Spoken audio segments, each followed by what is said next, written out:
Hot అంశాలపై debate news బెంచ్కి స్వాగతం. ఆయన ఒక మీడియా మొగల్, రాజకీయ వాళ్ళని శాసించుతూ ఉంటారు. ఏ ప్రభుత్వం అధికారంలోకి రావాలి, అధికారంలోకి వచ్చినటువంటి ప్రభుత్వాన్ని ఎలా గద్దె దించవచ్చు అన్నటువంటి దాంట్లో పవర్ఫుల్ వెపన్ మీడియా. ఇప్పుడు ఆ మీడియాలో కీలకమైనటువంటి పాత్ర పోషించే రామోజీరావు గారికి ఆర్థిక పరమైనటువంటి లొసుగులు ఉన్నాయంటూ నాడు రాజశేఖర్ రెడ్డి మార్గదర్శి ఫైనాన్స్ మీదన కేసు పెట్టిస్తే ఆ సంస్థని మూసేశారు. అదే సందర్భంలో ఆ రాజశేఖర రెడ్డి కొడుకు జగన్మోహన్ రెడ్డి ఇప్పుడు ముఖ్యమంత్రి హోదాలో చిట్స్లో కూడా డిపాజిట్లు వసూలు చేస్తూ ఫైనాన్స్ వ్యాపారం చేస్తున్నారంటూ కేసులు పెట్టారు. ఇదంతా తన మీదన, తన నిజాయితీ మీదన చేస్తున్న దాడి. నిజాయితీకి మారుపేరు నేనంటారు రామోజీరావు గారు. అయితే నిజాయితీని దెబ్బతీసేటటువంటి కుట్రలు అంటున్నారు రామోజీరావు గారు. ఇప్పుడు ఆ రామోజీరావు గారు వ్యవహారంలో నిజంగా మార్గదర్శి ఫైనాన్స్ చట్ట నిబంధనలకి అనుగుణంగా ఉందా, విరుద్ధంగా ఉందా అన్నటువంటి అంశం కానీ, అలాగే ఆ డబ్బులు ఏవైతే ఫైనాన్స్ మూసేసినప్పుడు డబ్బులు రిటర్న్ ఇచ్చారంటున్నారో అది నిజమా కాదా, అలాగే ఆ మిగిలిన డబ్బులు ఎవరివి, ఈ అందుకున్న వాళ్ళు ఎవరు, ఈ మొత్తం వ్యవహారం మీద దర్యాప్తు చేయమని చెప్పి విచారణ చేయమని తెలంగాణ హైకోర్టుని ఆదేశించింది ఏకంగా సుప్రీంకోర్టు. ఈ నేపథ్యంలో అసలు ఇది ఏ రకంగా చూడాలి? రాజకీయ ప్రేరేపితం అనాలా, లేకపోతే రాజకీయ దురుద్దేశం అనాలా, లేదంటే కనుక ఇది నిజమైనటువంటి నేరుగా చట్టాలు అందరికీ సమానమైనటువంటి సూత్రం రామోజీకి కూడా వర్తిస్తుందనాలా? ఈ అంశానికి సంబంధించినటువంటి చర్చలో పాల్గొనేందుకు ప్రస్తుతం మనతో పాటు ఉన్నారు చుండూరు సుందరరామ శర్మ, వైఎస్ఆర్ కాంగ్రెస్ పార్టీ అధికార ప్రతినిధి, పూడి తిరుపతిరావు, భారతీయ జనతా పార్టీ అధికార ప్రతినిధి, ఉప్పలపాటి శ్రీనివాస్ చౌదరి, తెలుగుదేశం పార్టీ సీనియర్ నాయకులు, నరసింగరావు, రాజకీయ విశ్లేషకులు మనతో పాటు లైవ్లో జాయిన్ అవుతున్నారు. ముందుగా శ్రీనివాస్ చౌదరి గారు ఏమంటారు, దీన్ని మీరు ఏ కోణంలో చూస్తారు? సాయి గారు, మొదట మీకు అలాగే న్యూస్ బెంచ్ ప్రేక్షకులకి, బీజేపీ నేత తిరుపతిరావు గారికి, అలాగే వైఎస్ఆర్సీ నేత శర్మ గారికి, ఇతర మిత్రులుగా నమస్కారాలు. ఈనాడు అనే సంస్థ, మార్గదర్శి చిట్ ఫండ్ కంపెనీ, అలాగే టీవీలు ఒక పెట్టుబడిదారి సామ్రాజ్యానికి కొంత ఉపాధి అవకాశాలు కల్పిస్తూ ఒక విస్తృతమైన సామ్రాజ్యాన్ని నిర్మించారు. అది రామోజీరావు ఫిలిం సిటీ కావచ్చు, ఏమైనా కావచ్చు. సో ఇక్కడ చట్ట పరిధిలో కొన్ని అంశాలు వస్తాయని, డిపాజిట్స్ కలెక్ట్ చేయకూడదని, దాదాపు 2600 కోట్లు సబ్జెక్టు కరెక్షన్ కలెక్ట్ చేశారని, అప్పుడు ఆర్బీఐ రూల్స్ ప్రకారం, అలాగే ఈ ఇండియన్ కాన్స్టిట్యూన్సీ రూల్ ప్రకారం డిపాజిట్లు అలా కలెక్ట్ చేయకూడదని, అది ఒక రకంగా చెప్పాలంటే మనీ సంబంధించిన ఆ సబ్జెక్ట్ కాబట్టి కేంద్ర ప్రభుత్వం కానీ చట్టాలు ఒప్పుకోలేదని రిటర్న్ ఇవ్వమని చెప్పి ఆ రోజు రాజశేఖర రెడ్డి గారు కేసు వేయటం, తర్వాత ఉండవల్లి వారు దాన్ని కొనసాగించడం, మళ్ళీ ఇప్పుడు రాష్ట్ర ప్రభుత్వం దాని మీద పిటిషన్లు వేయటం, ఇవన్నీ కాలగమనంలో చాలా ఏళ్లుగా జరుగుతున్న కేసు. గతంలో సింగిల్ బెంచ్ స్టేట్మెంట్ ఏంటంటే రామోజీ గారి సమస్యలు డిస్టర్బ్ చేయొద్దండి అని కేసు ఇచ్చినట్టు. ఆ తర్వాత ఇప్పుడు కొత్తగా వచ్చిన బెంచ్ హైకోర్టుకి, సుప్రీంకోర్టుకి వెళ్ళిన తర్వాత పూర్తిగా అనామతిగా కాకుండా పూర్తిగా మెన్ టు మెన్ విచారించి, ఉండవల్లిని కూడా విచారించండి, అలాగే దీంట్లో ఎవరైతే సాక్షులు ఉన్నారో వాళ్ళందరూ విచారించండి, వాళ్ళందరూ కూడా తగిన నోటీసులు పంపించి పూర్తి సమాచారాన్ని సేకరించండి, నిజంగా తప్పులు జరుగుంటే చర్య తీసుకోమనే విధంగా ఈరోజు సుప్రీంకోర్టు ఆర్డర్ ఇవ్వడం. రామోజీ సంస్థల్లో ఉన్నటువంటి చాలా ఫండ్ కంపెనీలు కావచ్చు, ఫిలిం సిటీ కావచ్చు, ఈనాడు పేపర్ కావచ్చు, టీవీ కావచ్చు, అదొక విస్తృతమైన పెట్టుబడి సమాజంలో ఉన్నటువంటి పారిశ్రామికవేత్తలకు ఇచ్చిన సమాజం కాబట్టి దీంట్లో ఉన్నటువంటి ఇబ్బందులు పరిశీలించండి అని చెప్పి కోర్టు వాదించడం. దాంట్లో లాయర్లు, వీళ్ళ లాయర్లు, వాళ్ళ లాయర్లు ఇద్దరు కలిసి, అంటే రామోజీ సంస్థలో లాయర్లు కానీ, సిద్ధార్థ లుద్రా కావచ్చు, అటుపక్క గవర్నమెంట్ లాయర్స్ కానీ పిటిషన్ మీద పిటిషన్లు వేస్తున్నారు. తెలంగాణ కోర్టులో ఈ కేసు నడుస్తున్న విషయం మనకు అందరికీ తెలిసిన విషయం. అయితే ఇందులో నిజాలు ఎంత, వాస్తవాలు ఎంత? ఆ రోజు రామోజీ గారు డిపాజిట్ కింద వసూలు చేసి ఉంటే అది ఎన్నికి ఇచ్చేసామని వాళ్ళు చెప్తున్నారు, లేదు ఇవ్వలేదు అనేసి పిటిషన్స్ వేస్తున్నారు. సో ఎవరు రామోజీ సంస్థల పైన కేసులు పెట్టారు, ఏ డిపాజిట్ హోల్డర్ నాకు డిఫాల్ట్ అయ్యారు, నాకు డబ్బులు ఇవ్వలేదని చెప్పి కేసులు పెట్టారు అనే అంశాలపైన తరువుగా విచారించాల్సిన అవసరం ఖచ్చితంగా కేంద్ర రాష్ట్ర ప్రభుత్వాల మీద ఉంటుంది. సరే, దీన్ని విచారించే ఎవరు విచారించాలి? సిబిసిఐడి విచారించాలా, లేదంటే సపరేట్ ఐటీ వింగ్ ఏదైనా ఉందా, అంటే ఇన్కమ్ ట్యాక్స్ అమలు చూడాలా అనే పైన కొంచెం గందరగోళం ఉన్నా కూడా ఏ సంస్థలు దాన్ని అధికారాలు పూర్తి స్థాయిలో తీసుకుంటారు, ఎవరు దాని మీద విచారిస్తారని పైన న్యాయ నిపుణులు చేర్చాల్సిన అవసరం ఉంది. నాకు తెలిసినంత వరకు 10 మందికి ఉపాధి అవకాశం కల్పించి ఈరోజు రాష్ట్రంలో పేపర్ కావచ్చు, టీవీ కావచ్చు, ఫిలిం సిటీ కావచ్చు, అనేక సంస్థల్లో ఆయన ఊరగాయ పచ్చళ్ళు కావచ్చు, ఏదో ఆయనకున్న పరిధిలో విస్తృతంగా తన వ్యాపార సంస్థలు విస్తరించాడు. చాలా మంది ద్వారా బతుకుతున్నారు.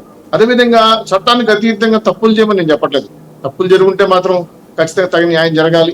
ఎవరైనా చేసినా మా ఏమంటుందని చట్టంలో వాళ్ళు వేరు వీళ్ళు వేరు కాదు కదా. ఈరోజు సుప్రీంకోర్టు అదే కేజ్రీవాల్ ఎందుకు అరెస్ట్ చేశాడు అని వేయకూడదు చట్ట ప్రకారం అంటే ఒప్పుకోలే. నేను సమ్మడికో న్యాయమా ముఖ్యమంత్రికో న్యాయమా అని పుట్టికేలేసింది. ఖచ్చితంగా విచారించి తీరాలని చెప్పింది. సో ఇటువంటి నిర్ణయాలు ఒక్కోసారి సామాన్యుడికి మనోధైర్యాన్ని ఇస్తాయి. ఎందుకంటే చట్టం పరిధిలో అందరూ సమానమని. అదే కేసు మన అందులోకి వచ్చే కొద్దికి ఈ ముఖ్యమంత్రికి వర్తించదు. సో ఈ అనేక అంశాలపైన అనుమానాలు రేకెత్తిస్తుంటాయి. ఇట్లా ప్రతి అంశం పైన నీతి నిజాయితీగా లాండ్ ఆర్డర్ ప్రకారం జరిగితే గతంలో చాలా చార్మినార్ బెక్కు బ్యాంక్ కానీ ఖుషి బ్యాంక్ కానీ చాలా అదేవిధంగా కొన్ని రకాల సంస్థలు చిట్ ఫండ్ కంపెనీలు చాలా రకంగా ప్రజలు మోసం చేసిన సంఘటన గతంలో అందరికీ తెలుసు.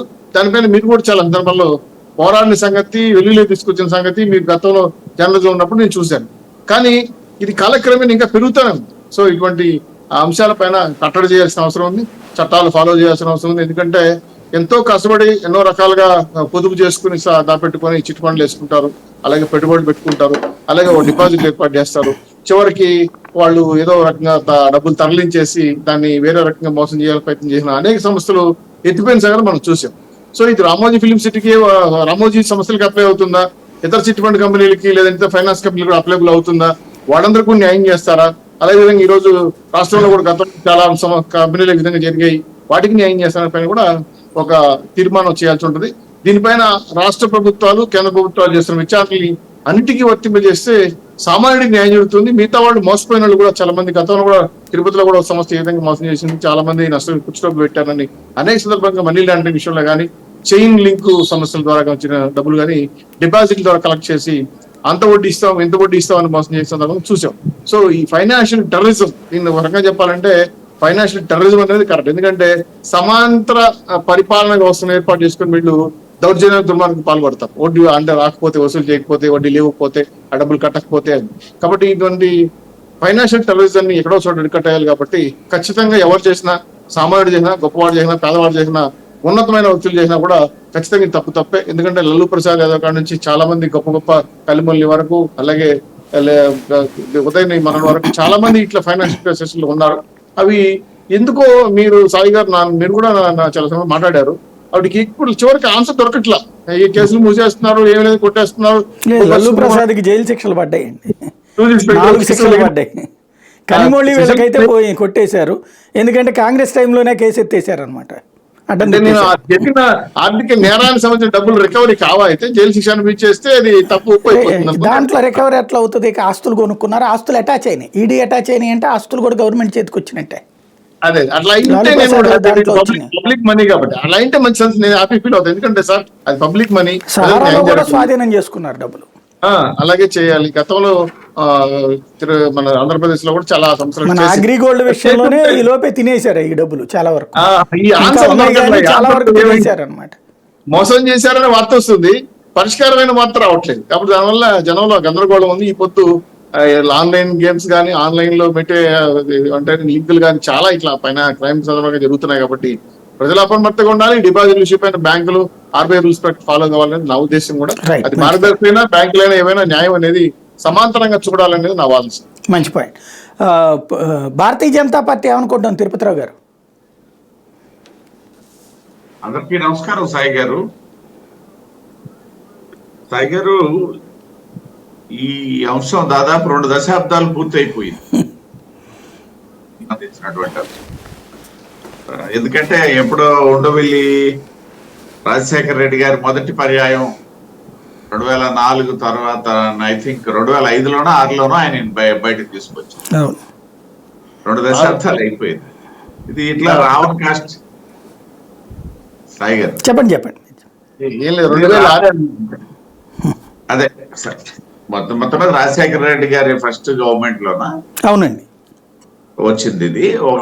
మొదటి సంవత్సరం 2 సంవత్సరాలు రాదు మొత్తానికి. సో దాదాపు 2 దశాబ్దాలు అయిపోతుంది. ఇది ఎలా ఉందంటే కొండను తవ్వి ఎలకం పెట్టినట్టు ఉందండి. ఇది సరే ఇవాళ కోర్టులో ఏ విధంగా వచ్చింది, కోర్టులకు సంబంధించిన అంశం, మనం దాన్ని పెద్దగా చర్చించక్కర్లేదు. ఒక విషయం అయితే ఇక్కడ మనం అబ్జర్వ్ చేయాల్సింది ఏంటంటే రామోజీరావు గారు ఏదైతే చిట్ ఫండ్ సంస్థల ఆధారంగా మీడియాలోకి వచ్చిన తర్వాత మీడియాకి ఈ నిధులు డైవర్షన్ చేశారని, ఆ డైవర్షన్ కూడా గమ్మత్తైన విషయం ఏంటంటే ఖాతాదారుల్ని భయపెట్టి ఆడివి డిపాజిట్లుగా తీసుకొని ఆ డిపాజిట్లో మళ్లించారనేది ప్రధానమైనటువంటి అభియోగం. ఏదైతే చిట్టు పాడుకున్న తర్వాత దాన్ని వాళ్ళ సొంత అవసరాలకు వినియోగించకుండా బలవంతంగా మళ్ళీ డిపాజిట్ చేయించి అనేది ఇది ఒక ప్రధానమైనటువంటి ఆరోపణ. ఆ రోజు ఇప్పటి కేసు ఇది కాదండి, అప్పటిది వేరు. అది ఫైనాన్స్ కేసు. అది ఇప్పుడు వచ్చిన గొడవ, కోర్టులో వచ్చిన తీర్పు ఫైనాన్స్ కేసు మీద. ఇప్పుడు కేసు చిట్స్ లో మీరు చెప్పేది అదే, నేను అదే మొదటిదే చెప్తున్నా. మొదటి దాంట్లో బెదిరింపులు ఏం లేదు. వాళ్ళకి ఫైనాన్స్ అనే ఒక కంపెనీ ఉందని అది చట్టబద్ధం అని చెప్పి వసూలు చేశారు డిపాజిట్లు. తీరా చూస్తే అసలు దానికి లేదు. ఎందుకు లేదయ్యా అని అడిగితే మాది హిందూ అవిభాజ్య కుటుంబ సంస్థ అన్నారు. హిందూ అవిభాజ్య కుటుంబ సంస్థకి అట్లాగా పెట్టుకోవడానికి అధికారం లేదు అని రిజర్వ్ బ్యాంక్ తేల్చి చెప్పింది. దాంతో మూసేశారు ఆ సంస్థని. మూసేసి ఆ డబ్బులు రిటర్న్ ఇచ్చేసామని చెప్పారు. అది చెప్పండి. మీరు చెప్పిన దానికంటే ముందుకు నేను చెప్పేది యాక్చువల్ గా అప్పుడు ఫస్ట్ వచ్చినటువంటి అభియోగం ఒకసారి మీరు గుర్తు చేసుకుంటే చిట్స్ పాడుకున్న వాళ్ళవి మీరు చెప్పినటువంటి హెచ్యుఎఫ్ కి డైవర్ట్ చేసే వాళ్ళు అనేది నేను చెప్పేది సాయి. రైట్. అంటే ఉండవల్లి పెట్టిన కంప్లైంట్ చిట్ కింద డబ్బులు తీసుకెళ్లి ఫైనాన్స్ లోకి బెదిరించి పాడారని వాళ్ళ అమ్మగారి. రైట్. చెప్పేది ఫస్ట్ హాఫే. అదే ఫస్ట్ దాంట్లోనే దాని ఫాలో అప్ గా కేసు అసలు ఫైనాన్స్ మీదకి వెళ్ళింది. అసలు దానికి చట్టబద్ధత ఉందా? అదే సార్, డిపాజిట్లుగా మలుచుకున్నారండి. అవును. అది అప్పుడు స్టార్ట్ అయ్యింది. సరే, తర్వాత అది మూసేశారని చెప్పారు. దాని తర్వాత మళ్ళీ చిట్స్ ఆధారంగానే ఇవన్నీ కూడా మళ్ళీ జరుగుతున్నాయని చెప్పేసి వచ్చింది. ఇవన్నీ ఒక అంశం. అయితే నేను ఇటీవలే ఈ మార్గదర్శి మీద నాకు తెలిసి ఒక సంవత్సర కాలంగా కొంచెం ఉక్కుపాదాన్నే మోపింది ఈ ప్రభుత్వం. ఒక సంవత్సర కాలంగా ఏదైతే సిఐడి ఇన్వాల్వ్ అయ్యి ప్రతి బ్రాంచ్ లోను కూడా వాళ్ళ తాలూకా మెన్ వెళ్ళి ఇవన్నీ చేసినటువంటి సందర్భం. ఇక్కడ గమనించాల్సింది ఏంటంటే ఈ సిఐడికి ఈ ఖాతాదారుల్లో ఎవరు కూడా వెళ్ళి కంప్లైంట్ చేసినటువంటి దాఖలాలు లేవు.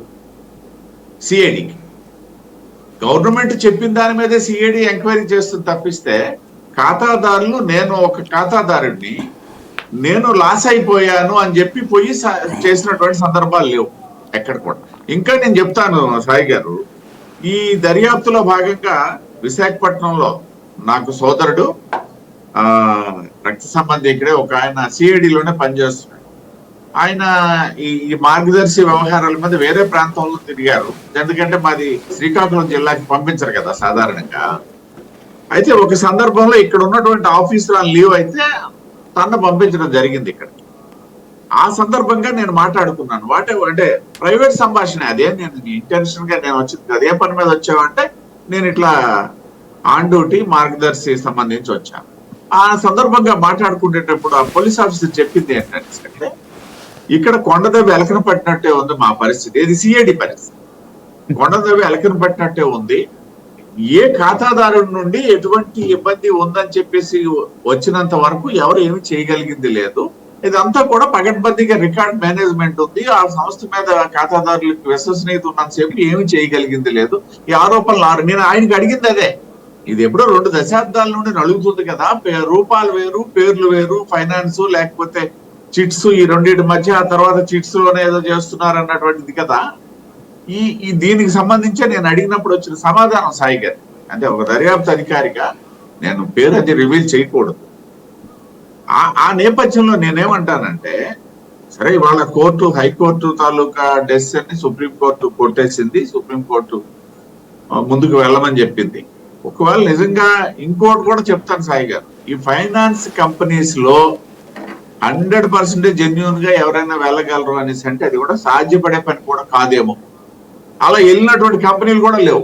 ఎత్తేసిన కంపెనీల గురించి వదిలేద్దామండి. మీరు ఇందాక చెప్పినట్టు ఏదైతే అగ్రిగోల్డ్ అట్లాంటివనే కాకుండా లోకల్ గా కూడా ఇప్పుడు ఇంకొక వాతావరణం నిర్మాణం అయింది సాయి గారు. ఒక సందర్భంలో రిజిస్టర్డ్ చిట్స్ మీద ప్రజలకు ఒక విశ్వాసం అయితే ఉండేది. అంటే ఒక కంపెనీ కానీ లేకపోతే పార్ట్నర్షిప్ ఫార్మ్ రిజిస్ట్రేషన్ తో ఉన్నటువంటి చిట్స్ కంపెనీ. ఇవాళ మళ్ళీ వచ్చేసరికి ఏంటంటే ఇవన్నీ ఎవడు పడతాడని చెప్పేసి రిజిస్టర్డ్ ఫార్మ్ పోవట్లే. మళ్ళీ ఎవరైనా సమాజంలో కాస్త కూస్తో ఈ బిజినెస్ లైన్ లో ఉన్న వాళ్ళు ప్రైవేట్ సీట్స్ ఉంటాయి, వాటికేమి చట్టబద్ధత ఉండదు. వాటికి మళ్ళీ ఇప్పుడు డిమాండ్ పెరిగిందంట మార్కెట్ లో. బ్లాక్ మనీ అంటే వాడు ఎగ్గొట్టాక అప్పుడు మళ్ళీ వచ్చి రోడ్డు మీద పడుతుంటారు అనమాట. అది మరి జరిగితే మళ్ళీ డబ్బులు అడిగి దాచుకుంటున్నారు. సాయి గారు, అది కూడా జరిగిపోయినాయి మళ్ళీ. అవి జరిగిపోతూనే ఉంటాయి, మనం మోసపోయేవాడు మోసపోతూనే ఉంటాడు అంతే. ఇప్పుడు అది కూడా ఈ ప్రైవేట్ సీట్స్ వాళ్ళు చేతులు తీసిపోయింది. మా శ్రీకాకుళం జిల్లాలో ఈ మధ్యకాలంలో నలుగురు చూసాం అంతే. ఇది ఎలా ఉంటది అనేసి అంటే ఇది ఒక పరంపర అనమాట. ఇటుండటో అటుండి డబ్బులు ఏం చేసుకోవాలో తెలియక ఎక్కడో చోట పెట్టాలని ఇట్లా అయిపోతుంటది అనమాట. అదనమాట. అంటే మోడీ టైప్ బైక్ కస్టమర్ కి ఒక వెసులుబాటు అయితే చిట్స్ లో ఉంది కాబట్టి ఎన్ని జరుగుతున్నా మళ్ళీ దాంట్లో బుర్ర పెట్టాల్సిన పరిస్థితి వస్తుంది అనమాట. రైట్, మంచి పాయింట్. సుందరామ శర్మ గారు ఏమంటారు? సాయి గారు, మీకు తిరుపతిరావు గారికి చౌదరి గారికి నమస్కారం. ఆశ్చర్యం ఏంటంటే మా చౌదరి గారు ఇదివరకు బాగానే మాట్లాడేవారు, కానీ ఈ మధ్య కాలంలో చాలా కష్టపడుతున్నారని అనిపిస్తుంది నాకు. ఎందుకంటే ఇదివరకు ఆయన నిష్పక్షపాతంగా నేనే ఆశ్చర్యపోయాను. నిష్పక్షపాతంగా చెప్పారు, ఎవరు తప్పు చేసినా పట్టుకోవాలి. కాదు, మీ కండువా కప్పేస్తే నిష్పక్షపాతంగా మళ్ళీ మాట్లాడారు. మా కండువా లెక్కలేరండి, మీ కండువా కప్పితే బాగా ఉంటుంది. ఎందుకంటే వేరేగా మన దాంట్లో జాయిన్ అయిపోతే చాలంటున్నారు. సరే, అది మన టాపిక్ డైవర్ట్ అవును. ఇప్పుడు చౌదరి గారు ఒక మాట అంటున్నారు, ఎంతో మందికి ఉపాధి కల్పించి ఎంతో మందికి ఉద్యోగాలు ఇచ్చి అని మాట్లాడుతుంటే నిజంగా సాయి గారు నాకు ఇది ఒకటి పెద్ద మై లైఫ్ ఎక్స్పీరియన్స్. నాకే ఎక్స్పీరియన్స్ ఏంటంటే, ఉండవల్లి గారు 2006 ఈ కేసు జరుగుతున్నప్పుడు మీరు చూసే ఉంటారు, ప్రతి ఒక్కళ్ళు తిట్టేవాళ్ళు ఉండవల్లి గారు. ఎంతో మందికి ఉపాధి కల్పిస్తున్నాడు, ఎంతో మందికి ఆయన పాపం ఇది చేస్తున్నాడు, అటువంటి వాళ్ళ మీద ఇట్టి చేస్తాడా ఈ ఉండవల్లి అని బూతులే, మామూలుగా ఉండేది కాదు, బూతులే. ఒకసారి నేను అప్పుడు రాజకీయాలు కూడా లేదు, నేను ఎక్కడ లేను, నేనేదో నా ఇదిలో ఉన్నానండి. అప్పుడు ఆయన నన్ను కూడా అడిగాడు, ఏమండి ఎవరండి మీ ఉండవల్లి గారు అంటే, నేనేదో నోరు జారి గౌకి మా చుట్టమేలా అన్న సార్, ఏదో మామూలు అంటాగా మనం అంతా ఫ్యామిలీ కదా అని. మా ఉండవల్లి అంటే ఏమైనా గొప్ప పని చేశాడు కదా అని ఉద్దేశంతో మా చుట్టమేనండి అన్న గొప్పకరా. ఏమండి మీరు కూడా ఇంతేనా అన్నాడు. నాకు ఫస్ట్ అర్థం కాదు, ఏమైందండి అన్న. ఏంటండి అట్లా అంత మందికి ఇచ్చేస్తే ఏమండి ఆయన అని చెప్పి ఇష్టం వచ్చినట్టు తిట్టాడండి పర్సనల్ గా. అప్పుడు అనుకున్నా, ఇదేంటి దొంగతనం చేసి వాడు ఒక వ్యక్తి, ఎవరైనా ఆయన కాదండి సార్, దొంగతనం చేసి డబ్బులు సంపాదించి నలుగురికి భోజనాలు పెడితే వాడు దొంగతనం పోయినట్ట. అంటే ఆయన తీసుకుని వచ్చి ఒక అక్రమమైనటువంటి మార్గంలో సంపాదన చేస్తూ నలుగురికి ఉద్యోగాలు ఇస్తే దాన్ని రైట్ అనాలా? అరే ఇదేంద్రా బాబు అనుకున్నా. తిట్టేవాడండి ఉండవల్లి గారిని, ఉండవల్లి గారిని తిట్టినట్టు తిట్టేవాడు. అయితే ఇక్కడ ఒక ఆశ్చర్యకరమైనటువంటి విషయం ఏంటంటేనండి, ఆంధ్రప్రదేశ్ ఒక్కటేనండి, మీరు బహుశా మీరు కూడా చూసుంటారు, మా మిత్రులు కూడా చూసుంటారు, నేను ఆల్మోస్ట్ ఇండియాలో ఏ రాష్ట్రాన్ని నేను వదల, ఇంక్లూడింగ్ అరుణాచల్ ప్రదేశ్ దగ్గర నుంచి అన్ని రాష్ట్రాలు తిరిగి వస్తాను, నాకు అదొక ప్యాషన్.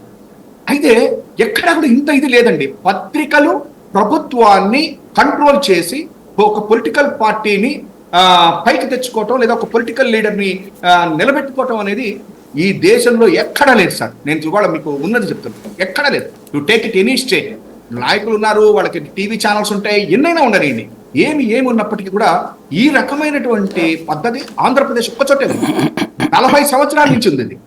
83లో మన ఎన్టీ రామారావు గారు 82లో పార్టీ పెట్టినప్పటి నుంచి స్టార్ట్ అయింది. అసలు ఇది ఒక విశృంఖలత్వంగా ముందుకు వెళ్ళిపోయింది, దాంట్లో సందేహం ఏం లేదండి. అయితే ఈ యొక్క మార్గదర్శి చిట్ ఫండ్స్ దీనికంటే కూడా ముందర నాకు బాగా గుర్తు, జగన్మోహన్ రెడ్డి గారి మీద కేసు వేశారు. వేసినప్పుడు విజయమ్మ గారు కూడా కేసు పెట్టారు సార్, మీకు గుర్తుండే ఉంటుంది, అందరి మీద పెట్టారు. హెరిటేజ్, రామోజీరావు గారు, చంద్రబాబు నాయుడు గారు, వీళ్ళందరి మీద కూడా కేసులు పెట్టారు. పెడితే ప్రైమా ఫేసి కేసు ఉంది అన్నారు అని చెప్పని న్యాయస్థానం వీళ్ళ మీద ఎంక్వైరీ చేయమంటే, అప్పుడు ఉన్నటువంటి ఇదే అనుకుంటాను సబ్జెక్ట్ కరెక్షన్ జేడి లక్ష్మీనారాయణ గారే, మాకు స్టాఫ్ లేదు, అదే మాకు ఇది లేదు అని చెప్తే 1 నెల రోజుల పాటులో మళ్ళీ సుప్రీంకోర్టుకి వెళ్ళారు. దాన్ని మళ్ళీ రిమైండ్ ఇప్పుడు ఇట్లాగే మళ్ళీ వెనక్కి తెప్పించుకున్నారు, బెంచ్లు మారినాయి. తర్వాత ఒక తీర్పు వచ్చింది, ఇదేమి అసలు పిల్లే కాదు బొమ్మన్న కొట్టి పార్చారు. ఏమండి అప్పటి నుంచి నేను చూస్తున్నాను, ఆల్మోస్ట్ అసలు మన ఉండవల్లి గారు నిలబడతాడా, అసలు నాకైతే ఒకప్పుడు భయంగా వేసేది ఏం అనవసరంగా ఈ పంతులు ఏంద్రా అందరి చేత మమ్మల్ని తిట్టిస్తున్నాడు, ఈయన కూడా ఏమవుతాడో ఏమవుతుందో ఈయనకి. రాజశేఖర రెడ్డి గారు పోయిన తర్వాత ఇంకా భయపడ్డా. రాజశేఖర గారు కొంచెం ధైర్యం ఉండేది, రాజశేఖర రెడ్డి గారు ఉన్నారులే మా నాన్న ఏదో చూసుకుంటాడు, కానీ ఆయన చనిపోయిన తర్వాత ఇంకా భయపడ్డా, ఏమో అనవసరంగా ఏమవుతుందో ఈయనకి అని. కానీ మా వాడు ఏ మాటకి ఆ మాట నిలబడ్డాడు. నిజంగా నిన్న కోర్టులో జరిగింది విన్న తర్వాత అంటే గొప్పన మా ఉండవల్లి అంటే బాగా ఇదేస్తుంది. ఎందుకంటే ఒక్క మాట అంటే ఆ సిద్ధార్థ మల్హోత్రా గారు గ్యాగ్ ఆర్డర్ తేవడానికి ప్రయత్నం చేశాడు. అసలు అది ఎంతవరకు అంటే అసలు ఈ దీని గురించి ఎక్కడ రాయకూడదట. సరే అది ఆగంగానే ఉండవల్లి గారి మీదకి వెళ్ళిపోయాడు. ఏ మాటకు ఆ మాట. నా వరకు మీరు చూస్తుంటారు, నేను ఎప్పుడు కూడా పర్సనల్గా ఎప్పుడు పోను. ఉండవల్లి గారు అయితే అసలు ఇంకా బ్రహ్మాండ సాఫ్ట్గా ఇంకా బాగా మాట్లాడతాడు, ఎక్కడ కూడా పర్సనల్గా పోను. ఆయన చెప్పిన తర్వాత ఆ సిద్ధార్థ మల్హోత్రా గారు ఇచ్చిన టిట్టు మాట్లాడిన తర్వాత ఆయన కూడా నోరు మూసుకున్న తర్వాత మేము గ్యాగ్ ఆర్డర్ ఏమి ఇవ్వము, సంయమనం పాటించండి అని చెప్పని అన్నాడు. అంటే ఎంతటి ఇదో చూడండి ఒక్కసారి. నేను చెప్తున్నా ఒకటి మాత్రం నిజం, ఇవాళ దిస్ విక్టరీ గోస్ టు మన చనిపోయిన రాజశేఖర రెడ్డి గారు. ఇవాళ దీన్ని ఇప్పటిదాకా కూడా ఇంకా లాక్కొస్తున్నటువంటి మన ఉండవల్లి గారు అయితే దీనికి ఇంకా కొంచెం సపోర్ట్ చేసి ఈ కేసు నిలబడటానికి తీసుకొచ్చినటువంటి మా జగన్మోహన్ రెడ్డి గారి ప్రభుత్వం. అయితే ఇక్కడ ప్రభుత్వం అనగానే అది కూడా వచ్చింది అక్కడ. ఈనాడు ఆల్రెడీ మేము ప్రభుత్వానికి వ్యతిరేకం అని చెప్పారంటే వాళ్ళు కూడా చక్కగా చెప్పారు, మీరు ఈనాడు ప్రభుత్వానికి వ్యతిరేకం అయితే ప్రభుత్వం ఈనాడుకి వ్యతిరేకం అయితే దానికి మేమేం చేస్తాము, దానికి మేమేమి కూడా ఆపలేం కదా అని చెప్పారు. అంటే వాళ్ళే ఒప్పుకున్నారు, ఈనాడు అనేటువంటిది జగన్ గారి ప్రభుత్వం వ్యతిరేకము అని చెప్పి వాళ్ళే ఒప్పుకున్నారు కూడా ఒక రకంగా. కాబట్టి ఇవాళ జగన్ గారి ప్రభుత్వం చేసినటువంటిది ఏదో రామోజీరావు గారి మీద కోపంతో, లేకపోతే ఉండవల్లి గారు చేసింది ఏదో రామోజీరావు గారి మీద కోపంతో, లేకపోతే రామోజీరావు గారు ఏదో జైలుకి వెళ్తే మనకు సంతోషమో కాదు. దేశంలో చట్టాన్ని గౌరవించాలి అనేటువంటిది, చట్టం అనేటువంటిది ప్రతి ఒక్కరికి కూడా ఇదే చట్ట పరిధిలోనే మనందరం ఉండాలి అనేటువంటిది వాళ్ళని నిరూపించడం కోసం వాళ్ళ మన జగన్మోహన్ రెడ్డి గారు ఇంప్లీడ్ అయింది కానివ్వండి, లేకపోతే ఉండవల్లి గారు అంత పోరాటం చేసింది. నిజంగా ఇవాళ న్యాయస్థానంలో వచ్చిన తీర్పు ప్రజలకి ఒక రకంగా వ్యవస్థల మీద కొద్దో గొప్ప మళ్ళా ఒక ఇది కలిగేటువంటి అవకాశం మాత్రం వచ్చిందంటే సందేహం లేదు. ఇంకొకసారి నేను చెప్తాను.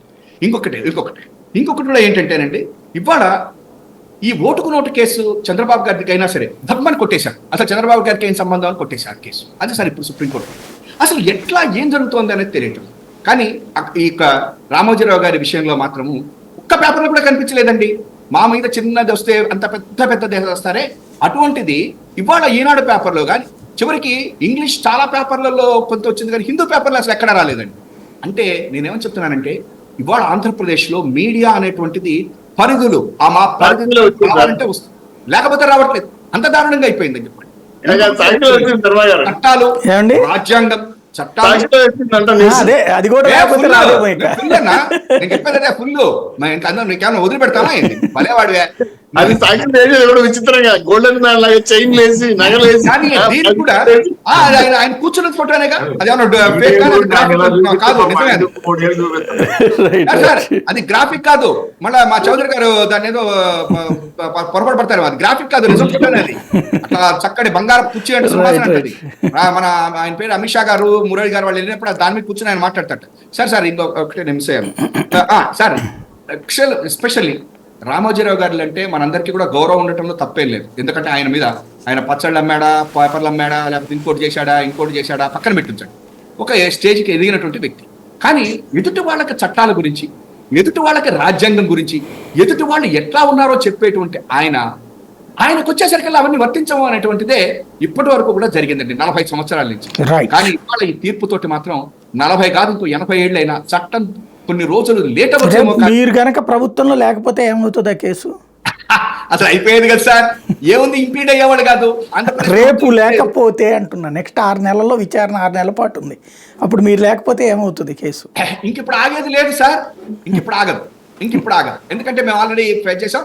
రెండు వైపులా అక్కడ ఉన్నది రేవంత్ ప్రభుత్వం, ఇక్కడ ఉన్నది చంద్రబాబు ప్రభుత్వం వచ్చింది అనుకోండి, ఏం చేస్తారు అక్కడ? టైగర్ ఇదే విషయం వచ్చింది. మీరు అన్నది కూడా ఇప్పుడు కొంతమంది ప్రజల్లో అనుమానాలు కూడా ఉన్నాయి, ఇవాళ తెలంగాణ ప్రభుత్వం అవుతుందా లేదా అని. బట్ సుప్రీంకోర్టు ఇదేంటంటే మీరు వాదనలు వినిపించాలి.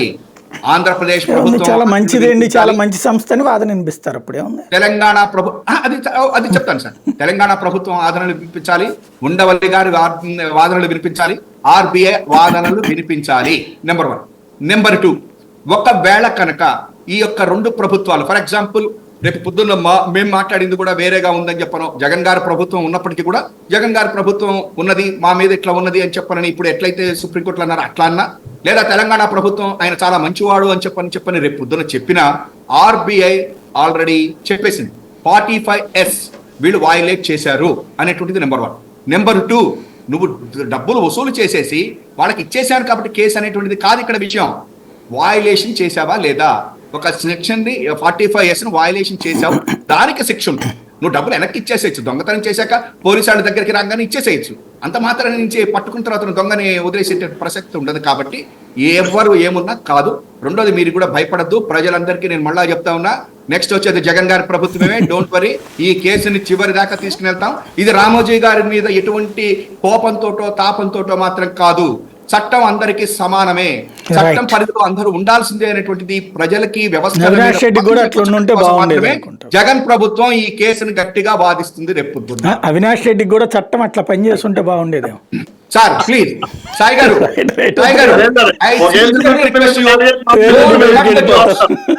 అవినాష్ గారి విషయంలో మీరు చూశారు, ఆయన యొక్క హైకోర్టు చివర్లో చేసింది ఆయన అరెస్ట్ చేయనీయకుండా ఆపింది. చివరికి ఆ తర్వాత హైకోర్టు ఓకే కానీ ఆయన అరెస్ట్ కానీయకుండా ఆపడం అన్నటువంటి కాన్సెప్ట్ ఏదైతే ఉందో అది ఖచ్చితంగా చట్టాన్ని అందరికీ సమానం కాదని తేలింది. 2-3 రోజుల పాటు ధర్నాలు చేస్తా.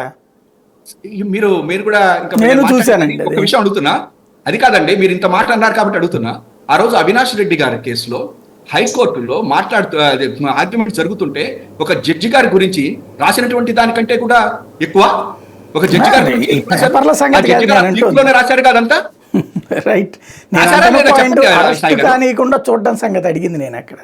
సార్ అట్లా ఆపలేరు సార్. మీరందరూ కూడా మీరు కూడా మనందరం మీరేంటి, నేనైనా ఈనాడు పేపర్ రోజు చదువుతున్నాను ఇప్పుడు వీడియోలు చేయడం కోసం, లేకపోతే ఇప్పుడు మేము మాట్లాడటం కోసం. కానీ సార్ ఒక సిబిఐ రియల్లీ డిసైడెడ్. కవిత గారికి ఏమైంది, కేజ్రీవాల్కి ఏమైంది సార్? ఎవరు ఆపలేదు. అవినాష్ గారు అనే చిన్న ఆయన ఇక్కడ ఏదో మేము ఆపేస్తే ఆయన ఆగిపోవడానికి, సిబిఐ ఆగిపోవడానికి కాదు. ఎవరు ఆపలేదు. రైట్. నరసింహరావు గారు ఏమంటారు? రామోజీరావు గారికి సంబంధించినటువంటి ఉదంతాన్ని ఏ కోణంలో చూస్తారు? అది కక్ష సాధింపు అంటారా, నిజంగా వైలేషన్ అంటారా? సాయి గారు, మీకు ప్యానెల్లో ఉన్నటువంటి పెద్దలందరికీ కూడా నమస్కారం. అందరు నన్ను కొంత క్షమించాలి, కొంత ఆలస్యమైంది. మిగిలినటువంటి 3 పెద్దలు ఏం మాట్లాడారు అనేటువంటిది నేను పెద్దగా వినలేకపోయాను. బట్ నేను ఈ కేసు పూర్వాపరాల్లోకి వెళ్ళదలుచుకోలేదండి. అసలు మార్గదర్శిలోకి నిబంధనలకి తొంగలో తొక్కి ఖాతాదారుల నుంచి డబ్బులు వసూలు చేశారా, లేకపోతే డిపాజిట్ పేరుతో భారీగా నిధులు వసూలు చేశారా, ఉండవల్లి అరుణ్ కుమార్ కేసు ఏంటి అనేటువంటి విషయాల్లోకి అసలు నేను బోదలుచుకోలేదు. రామోజీరావు అనబడేటువంటి వ్యక్తి 1975 అంటే మన ఎమర్జెన్సీ టైంలో ఈనాడు పత్రిక ద్వారా ముఖ్యంగా మన తెలుగు రాష్ట్రాలు 2 రాష్ట్రాలకు చాలా సుపరిచితుడు, ఒక ప్రతిష్ఠితమైనటువంటి వ్యక్తి. అంటే ఇంకా చెప్పాలి అంటే ముఖ్యమంత్రులతో సమానంగా ఆయనకు సమాజంలో ఆయనకు ఉండేటువంటి పరువు ప్రతిష్టలు ఆ స్థాయిలో ఉన్నటువంటి వ్యక్తి. అలాంటి వ్యక్తికి సంబంధించినటువంటి ఒక కంపెనీ మీద, అంటే ఆ ఇండివిజువల్ మీద కూడా, ఆయన కంపెనీ మీద నిన్న ఒక కేసు విషయంలో సుప్రీంకోర్టు జోక్యం చేసుకుని రాష్ట్ర హైకోర్టు ఇచ్చినటువంటి తీర్పుని దాని ప్రస్తుతానికి నిలుపుదల చేస్తూ విచారణ కొనసాగించాలనేటువంటి తీర్పు ఇవ్వటం అనేటువంటిది 2 రాష్ట్రాల్లో సంచలనం సృష్టించబడినటువంటి వార్త. దురదృష్టవశాత్తు నిన్న సాయంత్రం ఏదో ఒక బ్రేకింగ్ న్యూస్ ఒక 2 నిమిషాలు 3 నిమిషాలు కొన్ని ఛానల్లో చూశాను. మీడియా మొఘల్ అనబడేటువంటి వ్యక్తికి సంబంధించినటువంటి ఒక వార్త వచ్చినప్పుడు అసలు ఇవాళ ఎక్కడది కూడా ఆ వార్త అనేటువంటిది కనిపించలేదు. అదే సార్, దురదృష్ట మీడియా అంటే నేను మాట్లాడేది కేవలం నేను మీడియా మీదనే ఫోకస్ చేయాలనుకున్నాను. దురదృష్టకరమైన వార్తని వార్తగా ప్రచురిస్తే ఏం జరుగుతుంది? ఏమీ జరగదు. ఇప్పుడే సుందరరామశర్మ గారు చెప్పారు, కవిత అరెస్ట్ అయ్యి జైల్లో ఉంది, కేజ్రీవాల్ ఆయన మంత్రివర్గంలో ఉన్నటువంటి 3 ఉన్నారు, రాబోయే రోజుల్లో ఇంకో 2-3 పోతారు, జార్ఖండ్ మాజీ ముఖ్యమంత్రి ఉన్నాడు. అసలు ఈ దేశానికి సంబంధించినటువంటి ఒక ప్రధానమంత్రి న్యాయ విచారణను ఎదుర్కొన్నటువంటి చరిత్ర మనకు ఉన్నటువంటి సందర్భంలో అసలు పోనీ ఈనాడు రాయలేదు, కొద్దిసేపు పక్కన పెడదాం. వాళ్ళ యొక్క అధిపతి మీద ఆ సంస్థకు ఉండేటువంటి అభిమానం ఈనాడు రాయలేదు, ఆంధ్రజ్యోతి రాయలేదు, ఆంధ్ర పత్రిక రాయలేదు, మిగతా అసలు ఏ పేపర్లో మీడియా, ఎలక్ట్రానిక్ మీడియా కూడా చాలా మౌనంగా ఉండటం అనేటువంటిది ఇది మనకు ప్రజాస్వామ్యానికి కూనీ చేయబడినటువంటి రోజు అని నేను అనుకుంటున్నానండి. అసలు కనువిప్పు కలగాలి. ముఖ్యంగా అసలు పాఠకులు కూడా ఇప్పుడు రామోజీరావు ఏం చేశాడు, ఏం జరిగిందనే విషయం లోకం అంతా తెలుసు. నిజంగా ఉండవల్లి అరుణ్ కుమార్ అనబడేటువంటి వ్యక్తి లేకపోతే ఏం జరిగేది అనే విషయం ఆ చర్చ పక్కన పెట్టి అసలు మీడియా విలువలు, మీడియా పారదర్శకత అసలు ఇవన్నీ ఎటుపోయాయి? ఇది ఎందుకు చర్చ జరగట్లేదు అనేటువంటి విషయం మనం ఆలోచించాలి సాయి గారు. ఇవాళ కనీసం మీరైనా ఈ విషయంలో చర్చ పెట్టినందుకు నేను మళ్ళీ సబ్జెక్ట్ లోకి పోవట్లేదు, మిమ్మల్ని నేను మనస్ఫూర్తిగా అభినందిస్తున్నాను. మిమ్మల్ని చూసైనా కనీసం ప్రధాన మీడియా సంస్థలు కూడా కనీసం వాళ్ళ స్క్రోలింగ్ ఇవ్వడానికైనా 1 నిమిషం 2 నిమిషం కేటాయించి కనీసం స్క్రోలింగ్ అయినా ఇవాళకైనా ఇస్తారని, భవిష్యత్తులో ఈ కేసీ యొక్క అప్డేట్స్ అన్ని కూడా పాఠకులకి ప్రేక్షకులకు అందించాలని నేను కోరుకుంటున్నాను సాయి గారు. Thank you. ఇక్కడ ఒక కీలకమైన పాయింట్ అండి నరసింహరావు గారు. ఒక సంస్థ చిట్స్ అనేటువంటి దాంట్లో అయినా, ఫైనాన్స్ అయినటువంటి సంస్థ అయినా సరే రిజిస్టర్ చేయించుకోవాలా? ఇక్కడ 2 గొడవలు ఏంటంటే, ఒకటి ఫైనాన్స్ సంస్థలోనేమో రిజిస్టర్ చేయించుకోలేదు, అంటే రిజర్వ్ బ్యాంక్ గైడ్లైన్స్ ప్రకారం అది నమోదు కాలేదు. చిట్స్ విషయంలో వచ్చినటువంటి వివాదం ఏంటంటే, ఏ జిల్లాకి ఆ జిల్లాలోనే ఒక అకౌంట్ తీసి అందులో 80% డబ్బులు అక్కడ పెట్టాలి, అది పెట్టలేదు. ఇది ఆయన వందలాది మందికి ఉపాధి కల్పిస్తుంటారు కాబట్టి, చాలా ప్రముఖుడు కాబట్టి అట్లాంటి మినహాయింపులు ఉండొచ్చా? అలాగా ఇన్నేళ్ల నుంచి జరిగిపోయింది, ఇప్పుడు జగన్ అనేటువంటి వాడు లేకపోతే రాజశేఖర రెడ్డి అనేటువంటి వాడు వచ్చారు కాబట్టి అది రాజకీయ కోణంలో చూడాలా, లేకపోతే నిబంధనలు అనేటువంటిది కొంతమందికి మినహాయిస్తే తప్పేం లేదనుకోవాలా? కానీ ఇక్కడ నేను దీనికి ముందు నిన్న కేజ్రీవాల్కి సంబంధించినటువంటి ఒక హైకోర్టులో, ఢిల్లీ హైకోర్టులో వాదోపవాదాలు జరిగాయండి. వాదోపవాదాలు జరిగినప్పుడు ఆ హైకోర్టు జస్టిస్ మేడం ఏమన్నారంటే, చట్టం ముందు అందరూ సమానులే, ముఖ్యమంత్రి అయినంత మాత్రాన ప్రత్యేకమైనటువంటి అధికారాలు ఏమి ఉండవు, వారు కావాలనుకున్నప్పుడు ఈ విషయంలో చెప్తూ కవితకు సంబంధించినటువంటి విషయంలో కూడా ఏం చెప్పారంటే, 2 మనం చాలా కీలకమైనటువంటి విషయాలు నిన్నే వచ్చాయి. విచారణ అనేటువంటిది ఆ నిందితులకు సంబంధించి వాళ్ళు అనుకున్నప్పుడు విచారణ జరగదు, విచారణ సంస్థల యొక్క అనుకూలతను బట్టి విచారణ అనేటువంటి జరుగుతుంది, దాంట్లో ప్రగతి అనేటువంటిదని ఈ 2 కేసుల్లో కూడా ఈ రకమైనటువంటి తీర్పుని నిన్న ఇవ్వడం జరిగింది. అంటే ఏంటి, ఇక్కడ మనం రామోజీరావు గారు చాలా ప్రతిష్ఠితమైనటువంటి వ్యక్తి 2 రాష్ట్రాల్లోనే కాదు, మన సౌత్ ఇండియాలో కూడా. కాబట్టి ఆయనకు సంబంధించినంత వరకు నిబంధనలు తుంగలో తొక్కినా కూడా అది కేసు కాదు, లేకపోతే దీన్ని రాజశేఖర రెడ్డి గారు లేకపోతే ఉండవల్లి అరుణ్ కుమార్ గారు, జగన్మోహన్ రెడ్డి గారు వ్యక్తిగతమైనటువంటి కేసుగా చూస్తున్నారు అనేటువంటిది మాత్రం మనం అనుకోవాల్సినటువంటి అవసరం లేదు. చట్టం ముందు ఎవరైనా సమానులే. మనం పివి నరసింహారావు గారే జనరల్ గా ఒక చట్టం తన పని చేసుకుని పోతుంది అనేటువంటి నానుడి పివి నరసింహారావు గారి టైంలోంచి మనకు వచ్చింది. కాబట్టి ఈ చట్టానికి సంబంధించినంత వరకు రామోజీరావు గారు ఇంత పెద్ద ప్రతిష్ఠితమైనటువంటి వ్యక్తిగా ఇంకొంచెం మరింత పారదర్శకంగా ఉండి ఓపెన్ గా ఉన్నట్లయితే వారి జీవిత చరమాంకం రాబోయే రోజులు కూడా చాలా సుఖంగా గడిచిపోయేటువంటి అవకాశం ఉంది. కానీ ఆయన ఉండవల్లి అరుణ్ కుమార్ గారు ఎప్పుడు ప్రెస్ మీట్ పెట్టినా నాకేమైనా పర్వాలేదు కానీ నేను అతను వదలను అనేటువంటిది ఏదైతుందో అదేది ఇప్పుడు ఈ నిన్న సుప్రీంకోర్టు తీర్పుకు అది చరమాంకం చేరినట్టుగా నేను భావిస్తున్నాను. రాబోయే రోజుల్లో అయినా కూడా కనీసం ఇప్పటికే దాదాపు 20 సంవత్సరాలు అయింది. 2004, 2005లో వారు కేసులో మన కోర్టులో కేసు చేశారు. ఇవాళ మనం 2024లో ఉన్నాం. దీన్ని న్యాయస్థానాలు లేకపోతే విచారణ సంస్థలు లేకపోతే ఆర్బీఐ లాంటి సంస్థలు కూడా ఇంకా దీన్ని మరింత జాప్యం లేకుండా ఈ కేసును చాలా త్వరితగతిన తేల్చి ఎవరైతే బాధితులు ఉన్నారో వాళ్ళకి న్యాయం చేయాలి అనేటువంటిది నేను కోరుకుంటున్నాను. రైట్. శ్రీనివాస్ చౌదరి గారు, మీ దృష్టిలో అంటే నిబంధనలు అనేటువంటి దాంట్లో సాధారణంగా కొన్ని పరిశ్రమలకు మినహాయింపులు ఇచ్చినట్టు ఇట్లాగ పెద్ద మనుషులకి అనేటువంటిది మినహాయింపులు ఏమన్నా ఇస్తే బాగుంటుంది అంటారా, లేదా అన్ని చిట్ సంస్థలకి అన్ని ఫైనాన్స్ సంస్థలకు ఒకే నిబంధనలు ఉండాలంటారా? సార్, జనం డబ్బులతో వ్యాపారం చేసేవాళ్ళు, పబ్లిక్ సంబంధించిన డిపాజిట్స్ కలెక్ట్ చేసే విషయంలో 3 రెస్పాన్సిబిలిటీస్ కంపల్సరీ ఉండాలి సార్. అలా లేకపోవడం వల్లనే అగ్రి గోల్డ్, చార్మినార్ కృషి ఏర్పడింది. ఇప్పటికీ ఆ కేసు తేలలేదు, తెమలేదు, వస్తాయి రావు తెలియదు చాలా మంది. డబ్బులు రాలేదు, అసలు డబ్బులు రాలా, 300 మందికి రాలా. అదే వస్తాయి రావు కూడా ఆశలు చాలా మంది ఆ అగ్రిగోల్డ్ అని చనిపోయినా కూడా చనిపోయినారు, లేని కూడా ఎక్కువ. నేనేమంటానంటే వజ్రరావు గారు కావచ్చు, రేపు జగన్మోహన్ గారు కావచ్చు, రేపు కేజ్రీవాల్ కావచ్చు, లేకపోతే పార్టీ వాళ్ళు కావచ్చు, ఎవరిని కానీ పబ్లిక్ మనీకి రెస్పాన్సిబిలిటీ గతం అంటే వేరే కంట్రీలో చాలా నిబంధనలు ఉంటాయి. కనీసం రూపాయి పోవడానికి కూడా ఇష్టపడదు. కానీ మన భారతదేశంకి వచ్చే కొద్దికి వ్యాపార సంస్థల్లో వెసులుబాటు రావడం అనేది కొంత ఇబ్బంది కలిగిస్తుంది. అది నేను అనువేనంటే రామోజీరావు గారు తప్పులు చేసేశారు, ఆయన మొత్తం పెద్ద డబ్బులు వాడేశాడు, అందువల్ల ఈరోజు హిందుత్వ అయ్యాడని చెప్పట్ల. ఏ సమస్య అయినా సరే ఇప్పుడు చూడండి, జగన్మోహన్ రెడ్డి గారు కేసులు ఉన్నాయి, తేలలేదు. అలాగే కేజ్రీవాల్ కేసు తేలిపోయింది, పక్కన కవిత గారు కూడా తెలిపోతా ఉంది. సో ఇక్కడ ఏంటంటే చట్టం ముందు అందరూ సమానంగా ఉండాలి. మీరు రామోజీరావు గారు నేను కొంతమంది ఉపాధి అవకాశం కల్పించడం న్యాయం తప్పే, అది తప్పు కాదని చెప్పట్లా, త్వరలో ఉపయోగం ఉంది కాబట్టి జరుగుతున్నారు. కాకపోతే ఆయన సాయం చేస్తున్నాడు కదా అని చెప్పి ఇంకో దానికి పొరపాటు చేసి సమర్థించమని నేను కోరుకోవట్లేదు. ఎందుకంటే అది కరెక్ట్ కూడా కాదు. ఎందుకంటే ఇంకో కన్ను బాగుంది కాబట్టి ఈ కన్ను పొడి చేసుకుందాం అనే ఆలోచన రాకుండా రాష్ట్ర వ్యాప్తంగా దేశవ్యాప్తంగా బ్రాంచులు ఉన్నాయి. మార్గదర్శి చిట్ ఫండ్ లో చాలా మంది పనిచేస్తున్నారు, ఈనాడు సంస్థలు పనిచేస్తున్నారు, వీళ్ళు పనిచేస్తున్నారు. ఇవన్నిటిని కూడా ఏంటంటే ఒక యాంగిల్లో చూడొచ్చు.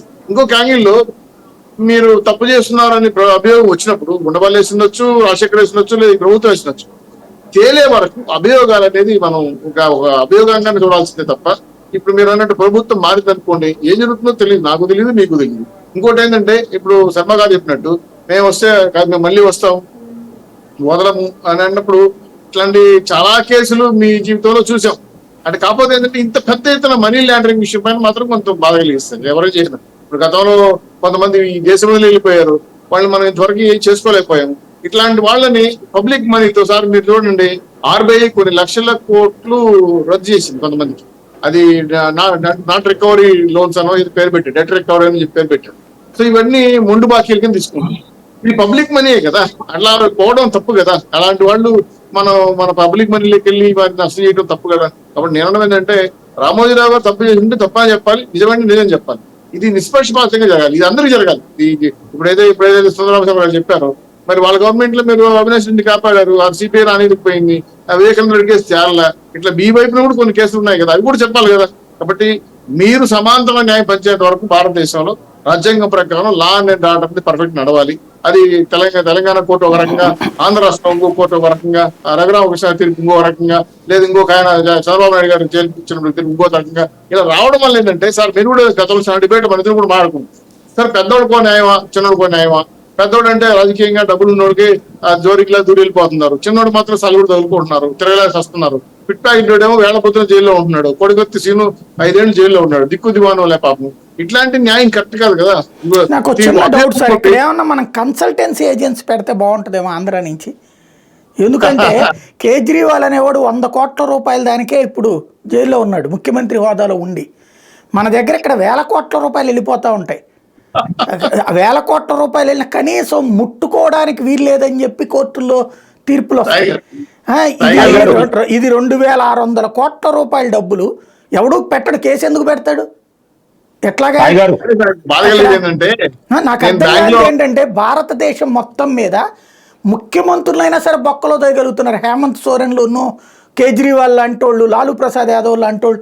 లాలూ ప్రసాద్ ఆఫ్టర్ ఆల్ 39 కోట్ల కేసు అండి, ఇవాళ ఆఫ్టర్ ఆల్ అనాలి మనం. కానీ జైల్లో శిక్ష అనుభవించాడు అతను, ఇప్పుడు బెయిల్ మీదనే ఉన్నాడు. కానీ ఆంధ్రప్రదేశ్లో ఏమన్నా మనం కన్సల్టెన్సీ నడిపితే భారతదేశం మొత్తానికి అద్భుతమైనటువంటి సర్వీసెస్ అందించగలుగుతుందండి. దేశంలోకి ఏ రాజకీయ నాయకుడు ముట్టుకోడు ఎవడో. ఆంధ్ర రాజకీయ నాయకులకు ఉన్నటువంటి స్పెషల్ ఏంటంటే ఇక్కడ 100 కాదు 1000 కోట్ల రూపాయలు ఇవ్వరు ఇద్దరిది. ఇక్కడ మళ్ళీ ఒకరు కాదు, ఇద్దరు మహానుభావులు. కానీ ముట్టుకోను కూడా ముట్టుకోవడానికి ఉండదు వ్యవస్థ. అట్లా టచ్ చేస్తున్నప్పుడు ఇలా ఎగిరిపోద్ది. చివరికి అదేది అంబులెన్సు లేనిదే మనిషి బతకలేనటువంటి పరిస్థితుల్లో ఉన్నారు కాబట్టి బెయిల్ అని చంద్రబాబు గారికి వచ్చిన, లేకపోతే జగన్మోహన్ రెడ్డి గారితో వచ్చేట్టు ముఖ్యమంత్రి హోదాలో ఉన్నారు కాబట్టి ఇప్పుడు మళ్ళీ విచారణకి ఆయన తరపున మనిషిని పంపించమన్నా, ఇలాంటిది ఎప్పటికీ రావట్లేదు. అందుకని మనకెవరన్నా చూడండి, అసలు కార్పొరేట్ వ్యవస్థ నడపచ్చు మనం శుభ్రంగా. కన్సల్టెన్సీ వ్యవస్థ నడిపిస్తే చాలా బెటర్గా ఉంటుంది. ఒక ముఖ్యమంత్రి అయితే సూసైడ్ చేసుకున్నాడు ఎట్లాగా, డబ్బులు కట్టలేక, వ్యవస్థలు సెట్ చేసుకోలేక పాపం. రాష్ట్రాలకు సంబంధించిన వాడు. సాయి గారు మీరైనా సరే నేనైనా సరే 10 రూపాయలు బ్యాంకులో లోన్ తీసుకుంటే కట్టలేకపోతే 1,00,000 తిప్పలు పడుతున్నాం. ఏ బ్యాంకులో లోన్ తీసుకుంటే కాదు సార్, 40,000 రూపాయల లోను. నేను తేజ టీవీలో రిపోర్టర్గా పనిచేస్తే అప్పుడు 6,000 నెలకి జీతం వస్తుంది. 40,000 రూపాయల లోన్ వస్తే ఒక ఇల్లు 120 గజాలు ఇల్లు ఉడాక వాళ్ళది అమ్ముతాను అన్నారు. 40,000 రూపాయలు అనమాట. దానికి అప్లై చేసుకుంటే హౌసింగ్ లోను ఇది రాల. ఎన్నాళ్ళు 2 సంవత్సరాలు తిరిగాడు చుట్టూ. ఇవాళ అయితే అదే పని. మనం అకౌంట్లో జీతాలు గట్టిగా పడతాయి కాబట్టి ఇప్పుడు మాత్రం ఫోన్ల మీద ఫోన్లు చేసి తీసుకుంటా వస్తావని అడుగుతుంటారు అనమాట. దేశంలో ఈ చిత్రం అదే డబ్బులు ఉన్నోళ్ళకి తిరిగేది వేరు, డబ్బులు మోసం చేసి తీసుకోవటం వేరు. ఇప్పుడు చూడండి చాలా కుంభకోణాలు భారతదేశంలో బయటపడ్డాయి, వాటికి ఆన్సర్ లేవు. నేను ప్రభుత్వాన్ని నిందించడం అంటే సిస్టమ్ లో చాలా చూడండి సార్, ఏదైనా కానీ ఒక రకాల మంచి కార్పొరేట్ వ్యవస్థ మాత్రం ప్లాన్ చేయండి సార్ ఎవరైనా. లేదు సార్, నేను అంటే ఇది చాలా తప్పు సార్. ఇది ఫైనాన్షియల్ సార్ ఈ ఫైనాన్షియల్ టెర్రరిజం అవుతుంది సార్. ఇది చాలా ప్రమాదం గవర్నమెంట్ కి, ప్రజలకు కూడా. ఇది కరెక్ట్ అయిన పద్ధతి కాదు. ఎందుకంటే సమాంతరమైన గ్యాంగ్స్ తయారైపోతాయి. ఇటువంటి కల్చర్ వేరే దేశాల్లో ఉండడం వల్ల ఏంటంటే మాఫియాలు తయారవుతాయి. కాబట్టి వీటికి చెక్ పెట్టాలి. 100% ఈ నేనైతే వ్యతిరేకిస్తున్నాను 100% ఈ ఫైనాన్షియల్ క్రైమ్ అనేది చిన్న విషయం కాదు, రైట్ చాలా ప్రమాదం సార్ సొసైటీకి. రైట్. సాయి గారు ఒకటి చిన్న విషయం చెప్పండి నరసింహరావు గారు. ఏం లేదు, మనం ఇందాక మీరు కేజ్రీవాల్ 100 కోట్లు, తర్వాత ఇంకొకతను 39 కోట్లు ఉన్నారు, లాలూ ప్రసాద్. లాలూ ప్రసాద్ 39 లక్షలు బంగారు లక్ష్యం కేవలం 1 లక్ష రూపాయలతో జైలు శిక్ష అనుభవించారు. జైలు శిక్ష ప్లస్ ఆయన జీవితకాలం పదవే ఆయన జీవితకాలం అయింది, అవమానం తర్వాత ప్రాణం పోయింది. అవును, ఆ తెహల్కి ఆయన మళ్ళీ జైలుకి వెళ్ళి ఉన్నాడు. రైట్. తిరుపతిరావు గారు. సాయి గారు, ఇది యాక్చువల్గా చిట్స్ అండ్ ఫైనాన్స్ అని ఇంతకు ముందు ఉండేదండి ప్రతి ఆర్గనైజేషన్ కూడా. మార్గదర్శి కూడా మొదట్లో అలాగే ఉండేది. చిట్స్ అండ్ అంటే యాక్చువల్గా ఫైనాన్స్ కంపెనీస్ అయితే ఖచ్చితంగా రిజర్వ్ బ్యాంక్ పర్మిషన్ తోని రావాల్సినవే. అవును. ఈ చిట్స్ అండ్ ఫైనాన్స్ అని పెట్టుకొని స్టేట్ గవర్నమెంట్ రిజిస్ట్రేషన్స్ తోని, లేకపోయినట్టయితే ఐ మీన్ ఒక లిమిటెడ్ కంపెనీగా పెట్టుకున్నా, లేకపోతే పార్ట్నర్షిప్ ఫర్మ్ గా పెట్టుకున్నా రిజిస్ట్రేషన్స్ తో వచ్చే ఆ వెసులుబాటు ఉంది. కాబట్టి వీళ్ళు ఫైనాన్స్ బిజినెస్ కూడా అప్పుడు చేసేవాళ్ళు. ఈ మార్గదర్శి ఇష్యూ వచ్చిన తర్వాత ఆ చట్టం కూడా సవరణ చేసి ఇవాళ చిట్స్ అండ్ ఫైనాన్స్ అనేది ఏ కంపెనీకి లేదు, ఓన్లీ చిట్సే.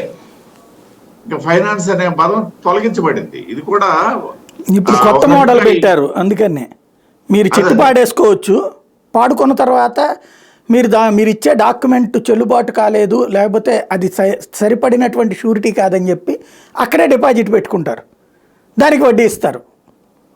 8%, 10% ఇస్తారు, వాళ్ళు 20% వడ్డీలకి ఇచ్చుకుంటారు అనమాట. ఇది కొత్త మోడల్. అదే అంటే మొత్తం మీద ఇవన్నీ అప్గ్రేడేషన్స్ అన్నమాట. ఇప్పుడైతే మాత్రం ఫైనాన్స్ అనేది ఎక్కడ యాడ్ చేయడానికి లేదు. నేను ఎందుకు చెప్తున్నానంటే ఈ ఫైనాన్స్ అని పెట్టి ఇంకా రకరకాల మోసాలు జరిగేవి.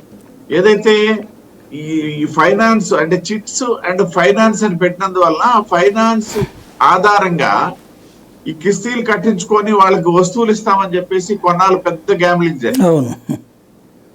మా జిల్లాలో కూడా చాలా మంది చాలా పెద్దోళ్ళు అయిపోయారు. ఆ తర్వాత మళ్ళీ కనబడకుండా కూడా అయిపోయారు. 2 జరిగిపోయాయి.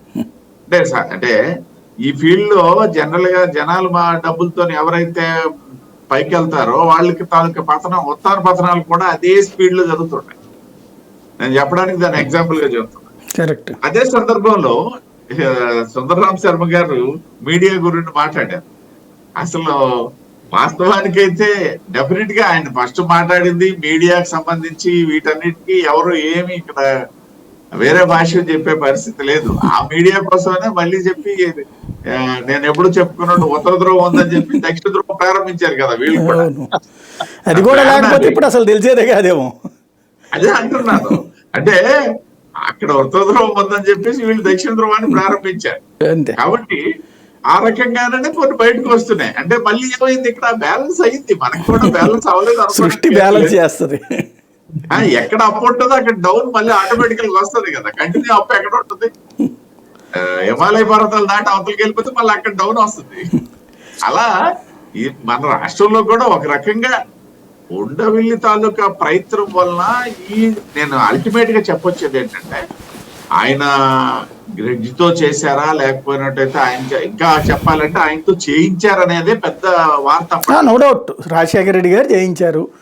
కాకపోతే ఇక్కడ కాపాడుతున్నది అమిత్ షా గారు కాపాడుతున్నారు అని ఎట్లా ఉందో, చంద్రబాబు గారు అమిత్ షా గారు రామోజీరావు గారిని కాపాడుతున్నారు, రాజశేఖర రెడ్డి గారు ఉండవల్లితో చేయించారు. అది సింపుల్ లాజిక్ అనమాట అక్కడ. నేను అనేది అదే, వాళ్ళ ఏదైనప్పటికీ కొన్ని కరెక్షన్స్ అయితే ఈ 2 దశాబ్దాల్లో వచ్చాయి, ఈ ఫీల్డ్ లో వచ్చాయి. కానీ ఆ చట్టాలు ఏం పనిచేయట్లేదు. ఇవాళకి కూడా భారతదేశం మొత్తం మీద పనిచేసే చట్టాలు ఒక్క ఆంధ్రప్రదేశ్లోనే పనిచేయవు. కొన్ని ఎగ్జామ్షన్స్ ఉన్నాయి, మరి తప్పదు. ఎగ్జామ్షన్స్ లేవు, చట్టంలో ఎగ్జామ్షన్స్ లేవు, పని చేసుకోవడంలో ఎగ్జామ్షన్స్ ఉన్నాయి అంతే. అదే అన్వయించుకోవడం అంతే. అన్వయించుకోవడంలో అన్వయించుకోవడం కూడా కాదు, వాళ్ళు చేస్తున్నారు, చట్టాన్ని పట్టించుకోరు. అడిగినప్పుడు మాకు అన్యాయం జరుగుతుంది, లేకపోతే మమ్మల్ని పొద్దున పూట తీసుకెళ్తున్నారు, రాత్రి పూటలు ప్రశ్నిస్తున్నారు. ఇప్పుడు కవిత అంది చూడండి, రాత్రి 8 తర్వాత ప్రశ్నించడం ఏంటి ఆడపిల్లని చెప్పి. అట్లాగే రామోజీరావు గారు కూడా అందేంటి, నేను ఒంట్లో బాగాలేదంటే వచ్చి ప్రశ్నిస్తున్నారని చెప్పారనమాట. అట్లాంటి ఎగ్జామ్షన్స్ మనకే ఉంటాయి ఇక్కడ. రకరకాల అంటే పరిణామ క్రమం ఒకసారి తీసుకుంటే ఇవన్నీ ఎందుకని సార్ నాకు అర్థం కానిది, ఒక మోరల్ అన్నటువంటిది చట్టం సంగతి. ఇప్పుడు ఒకడెవడో చిట్టు ఎగ్గొట్టాడు అంటే వాడిని పట్టుకొచ్చేస్తాం, లేదా ఒక 100 రూపాయలు దొంగతనం చేశాడంటే వాడిని తన్నుకుంటూ తీసుకుని వస్తాం. ఇప్పుడు ఈవెన్ ఇవాళ ఈ కేసులో కూడా సుప్రీంకోర్టుకి వెళ్ళినటువంటి పిటిషన్లలో దాదాపు కొన్ని కోట్ల రూపాయలకు సంబంధించిన డబ్బులకి సంబంధించినటువంటి వాళ్ళు తీసుకోవాలి. ఫైనాన్స్ కంపెనీ మళ్ళీ మూసేసి వాళ్ళ డబ్బులు వాళ్ళకి రిటర్న్ ఇచ్చేసామంటే దాంట్లో కొన్ని కోట్ల రూపాయల డబ్బులు తీసుకున్నోడు ఎవడూ లేడు. అంటే దాంట్లో డిపాజిట్ చేసినోడు ఆ డబ్బులు తీసుకోలేదు. అది ఏం డబ్బులు అయినట్టప్పుడు అసలు అది ఎంత పెద్ద క్రైమ్ అవుతుంది అంటే సంథింగ్ ఏదో అమౌంట్ అని అసలు ఇట్లాంటి ఆలోచించే తీరిక కూడా లేదు. ఆ నాయకుడిని ఏమన్నా అన్నారేమో, లేకపోతే ఆయన ఇబ్బంది పెడుతున్నారేమో, ఇలా ఇబ్బంది పెడుతున్నారేమో అంటున్నాం. కానీ ఒక చిట్స్ అయినా ఫైనాన్స్ అయినా డబ్బులు వేశాక ఆ డబ్బులు తీసుకోవడానికి మనుషులు రాలేదు అంటే ఒకటి చచ్చిపోయి ఉండాలి. చచ్చిపోతే చచ్చిపోయాడని డెత్ సర్టిఫికేట్ పట్టుకుని వాళ్ళ బంధువులు వస్తారు. లేదా అసలు ఆ డబ్బులే క్లెయిమ్ చేయలేదంటే ఎట్లాంటి డబ్బులు అవుతాయి? అసలు ఇట్లాంటి చర్చ జరగట్లేదు, దాని వైపు దర్యాప్తు జరగట్లేదు. 20 ఏళ్ల నుంచి ఆగిందంటే ఏమనుకోవాలి అసలు మనం?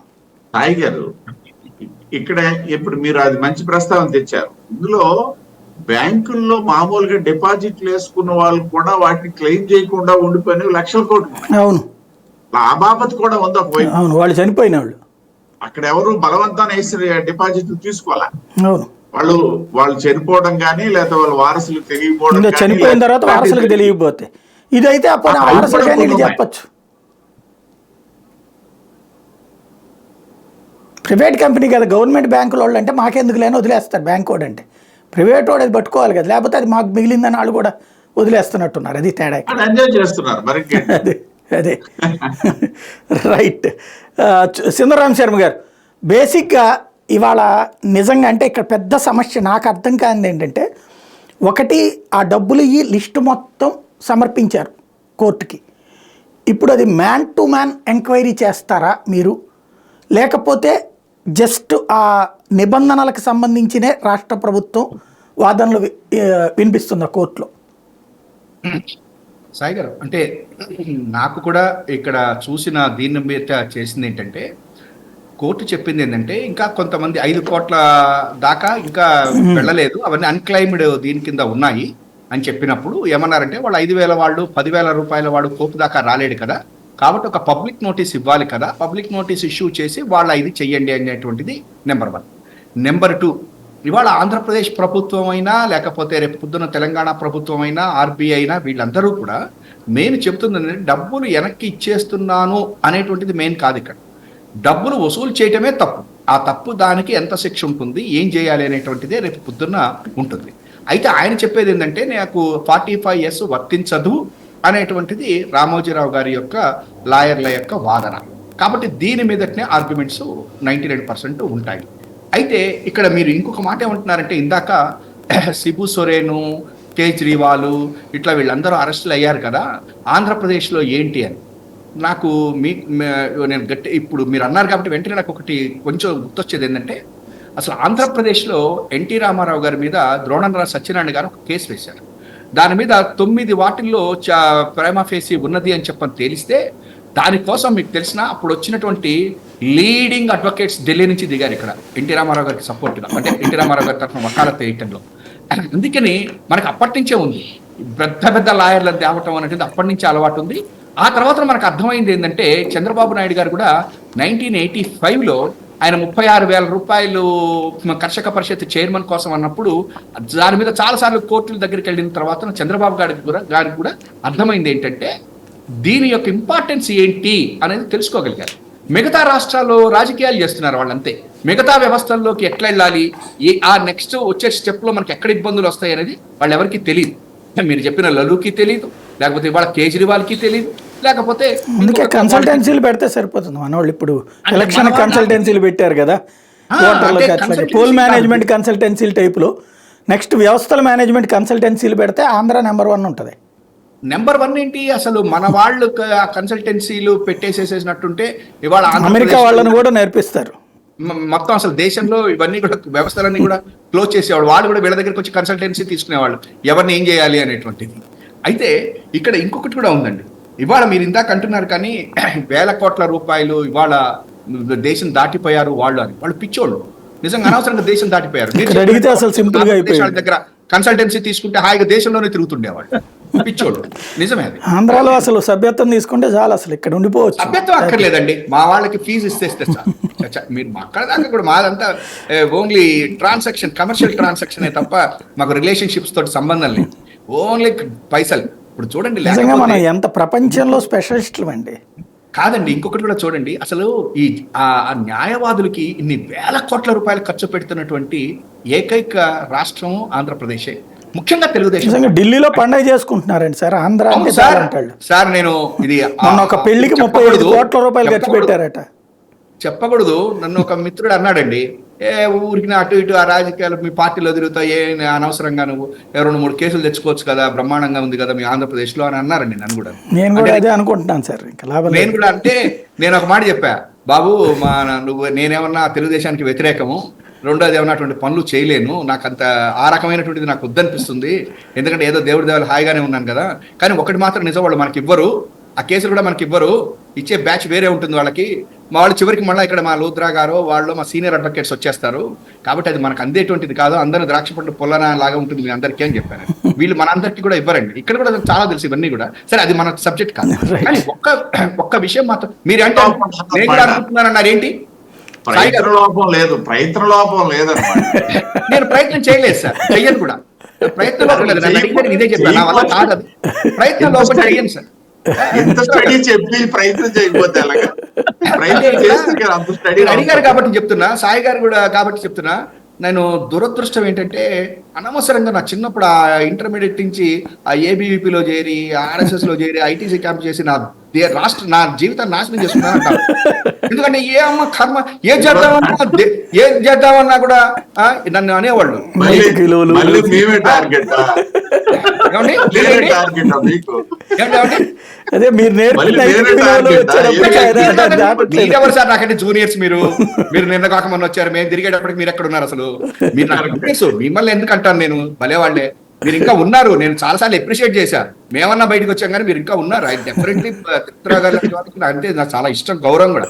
కాకపోతే ఒకటి మాత్రం ఉంది సాయి గారు, కొన్ని చోట్ల మన యొక్క ఇది అది వెంటాడుతుంటుంది. అదే నన్ను ఇవాళ కూడా వెంటాడింది, అందువల్ల నేను కొంచెం ఇష్టం లేదు. కాకపోతే దేవుడి దయ వల్ల నాకు కేసులు వస్తున్నాయి బ్రహ్మాండంగా. కానీ మీరు ఇందాక అంటున్నారు నేను కూడా అనుకున్నాను అన్నారు, అదేంటో మాకు చెప్తే బాగుంటుందేమో ప్రేక్షకులకి. లా ప్రాక్టీస్ బిగిన్ చేస్తే పోద్ది అనుకుంటున్నాను. అది ఫస్ట్ మీరు చంద్రబాబు గారితో వాళ్ళతోటి మాట్లాడుకుని, టీడీపీ తోటి మాట్లాడుకుని నాకు మీరు వకాలతులు ఇస్తాను, నేను పైన వాళ్ళతో అరేంజ్ చేసుకుంటానంటే దిగండి, లేకపోతే దిగమాక. సిపి అయిపోతాం, చెట్టు కింద ప్లేటర్ లాగా. చెట్టు కింద ప్లేటర్ లాగా ఎందుకు 10 సంవత్సరం లాగమానండి, మీరు నేను కలిపి అవన్నీ చేసి ఆయనకి అప్పుడు కేసు కడతాం, అప్పుడు లాయర్ గారు. రైట్. ఫైనల్ గా నరసింహరావు గారు చెప్పండి సార్. ఈ వ్యవస్థలని అనేటువంటిది ఓన్లీ ఆంధ్రాకి ఏమైనా స్పెషల్ ఉంటుందా? వాదనల్లో స్పెషలా లేకపోతే పవర్లో స్పెషలా? ఆంధ్ర అని కాదండి, ముఖ్యంగా ఒకటేమో ప్రాంతీయ పార్టీలు. నేను ప్రతి విషయాన్ని మళ్ళీ ప్రాంతీయ పార్టీలకే దీన్ని ముడిపెట్టేటువంటి, అంటే ప్రాంతీయ పార్టీలు ఎక్కడ ఉంటే అక్కడ వ్యవస్థల మేనేజ్మెంట్ అనేటువంటిది ఉంది. జయలలిత అరెస్ట్ అయింది, కరుణానిధి అరెస్ట్ అయ్యి ముట్టుకోరు. కాదు, జయలలిత కూడా చాలా పీక్ స్టేజ్ లో అరెస్ట్ అయింది. అంటే చేయాల్సినటువంటి ప్రయత్నాలు, చేయాల్సినటువంటి మేనేజ్మెంట్ అంతా జరిగిన తర్వాత అరెస్ట్ అయింది. రెండో విషయం ఏంటంటే, ఈ ప్రాంతీయ పార్టీల దగ్గరకు వచ్చే వరకు ఏంటంటే వాళ్ళు భావోద్వేగాలను ఎక్కువగా రెచ్చగొడతారు. ఆ రెచ్చగొట్టడం మూలంగా ఇప్పుడు ఇందాకే మనం మాట్లాడుకుంటున్నాం. అంటే ఇవన్నీ కూడా ఏమవుతుందంటే, ఒకసారైనా కనీసం ప్రక్షాళన జరగాలి. ఈ ప్రక్షాళన జరగకపోతే ఏ రంగం చూడండి, ప్రతి రంగంలో కూడా ఇప్పుడు మనమేదో బయటికి చెప్పుకోవడానికి మన దేశం చాలా అంటే విశ్వగురువుకి వెళ్తుంది అనుకుంటున్నాం, అది వెళ్తున్నాం కానీ లోపల ఉండేటువంటి వ్యవస్థ, పాడైపోయినటువంటి వ్యవస్థని ఎవరు బాగు చేస్తారు, ఎప్పుడు బాగు చేస్తారు, ఎలా బాగు చేస్తారు, ఆ బాగు చేయడానికి ఎంతకాలం పడుతుంది, మనమేమో చాలా విషయాల్లో మనం ప్రతి దగ్గరికి ఎక్కడికి వెళ్ళినా కూడా మనం అక్కడ ఫారిన్ పాలసీల గురించి చెప్తుంటాం. ఆ ఫారిన్ పాలసీల గురించి మాట్లాడుతున్నటువంటి వాళ్ళమే మనం ఇక్కడ లూప్ హోల్స్ గురించి ఎత్తుకుతుంటాం, మనం ఏదైనా ఆ కేసు నుంచి బయటకు రావడం కోసం. అంటే ఈ రెండు కూడా మళ్ళీ భిన్నమైనటువంటి ఆలోచనలు. అంటే ఒకవైపు అక్కడ మనం అక్కడ చాలా సిస్టమేటిక్ ఉండారంటే అంటాం ఫారిన్ లో, ఇక్కడికి వచ్చేటప్పుడు మనం డస్ట్బిన్ లో పేపర్ వేయకుండా వేయాల్సిన డస్ట్బిన్ కూడా పక్కన పడేస్తున్నాం. అంటే ఇది సమూలంగా వ్యవస్థలో మార్పు రావాల్సినటువంటి అవసరం ఉంది. అది న్యాయ వ్యవస్థే కానివ్వండి. ఆశ ఏమన్నా ఉందా? ఏమో లేదండి అసలు ఎక్కడ. అంటే కనీసం అంటే చూడాలి ఇక మరి. అంటే కొన్ని మారాయి, అంటే ఐ మీన్ మిగతాయి కూడా మారాలి. అంటే ఐ మీన్ అసలు నా వరకు వచ్చినంత వరకు ఏంటంటే ఒక టర్మ్ అయినా 2 టర్మ్ అయినా అసలు మన దేశానికి ప్రజాస్వామ్యము, ఎన్నికలు ఇవి కాకుండా, అంటే నేను ఈ మాటని మాట్లాడొచ్చా మాట్లాడకూడదో తెలియదు కానీ ఒక అధ్యక్ష తరహా పాలన వస్తే బాగుంటుందేమో, కనీసం కొన్ని ఏరియాలను మారుతుందేమోనని అనుకుంటున్నా. సార్ నేను సారీ ఫర్ ఇంటరప్షన్, ఒక్క సెకండ్. చెప్పండి సార్. తరహా పరిపాలన అనేటువంటిది కష్టమే కానీ ఇక్కడ జగన్ లాంటి వాళ్ళు, అక్కడ మోడీ లాంటి వాడు వస్తే మాత్రం బాగుపడుతుంది రాష్ట్రం, దేశం. మీరు దాన్ని క్లెయిమ్ చేశారు మొత్తం. నేను చెప్పదలుచుకుని నేను చెప్పాను.